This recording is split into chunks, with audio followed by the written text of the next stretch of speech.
If they beat us in quantum computing and can compute faster than we can and develop artificial intelligence at a quicker rate we do, and can develop new materials and space warfare technology, we are done. That is not a joke. And yet they've managed to infiltrate thousands of people into the United States and influence politicians to look the other way while it's happening, where they steal our technology to do it. And yet nobody in the media is interested in this Hunter Biden story at all, and his office mate dad. Here's another story about the real world consequences of this, of telling people all over the world all the time that Russia is our number one threat. Russia is a clear threat, but our national security infrastructure and many people in there, including those 50 buffoons in the former intelligence community who wrote that letter saying the Hunter Biden story was Russian disinformation, those people have been corrupted. They have been mentally corrupted and just don't want to tell you the truth, and they're abusing their position to give themselves an imprimatur of seriousness. Here's what happens when former intelligence officials write letters like that and lie to you. There are real-world consequences. Check this story out at the Daily Wire.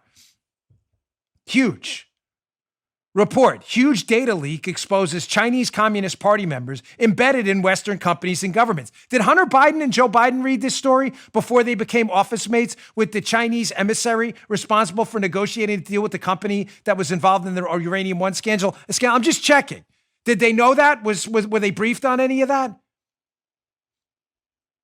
This is an unbelievable story from the Daily Wire.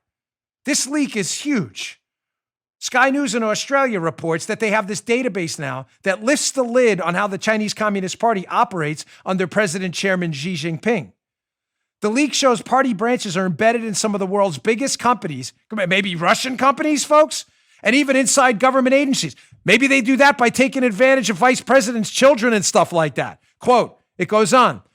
Communist Party branches have set up inside Western companies, allowing the infiltration of those companies by Communist Party members who, if called on, are answerable directly to the party.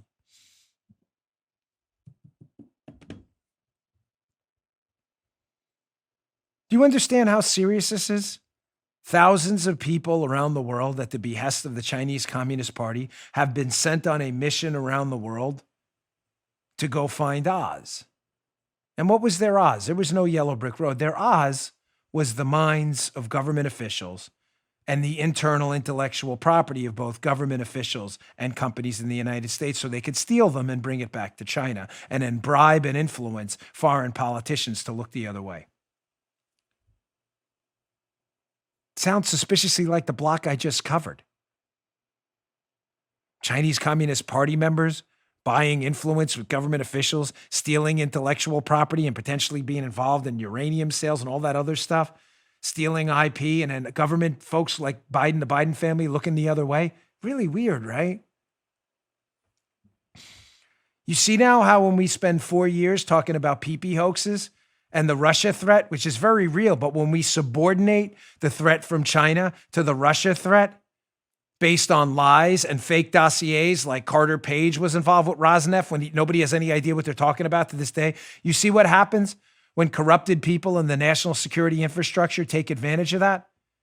What happens is China infiltrates our country, its politicians, and our companies and steals our intellectual property and everything else. Folks, I got a warning for you here, and it's important. Don't ever forget this. We are in an existential race for intellectual superiority and technological superiority. I am not kidding, and I'm not using that word lightly. If the Chinese Communist Party makes advances in quantum computing, artificial intelligence, material science, nuclear science, energy production, space warfare, before we do, it's over. It is over. This is not a benevolent power. They torture and imprison Uyghurs and any political opponents they can get their hands on. This is not a benevolent world power.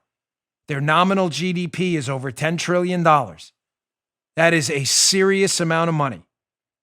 If they beat us in quantum computing and can compute faster than we can and develop artificial intelligence at a quicker rate we do, and can develop new materials and space warfare technology, we are done. That is not a joke. And yet they've managed to infiltrate thousands of people into the United States and influence politicians to look the other way while it's happening, where they steal our technology to do it. And yet nobody in the media is interested in this Hunter Biden story at all, and his office mate dad. You just heard Dan Bongino.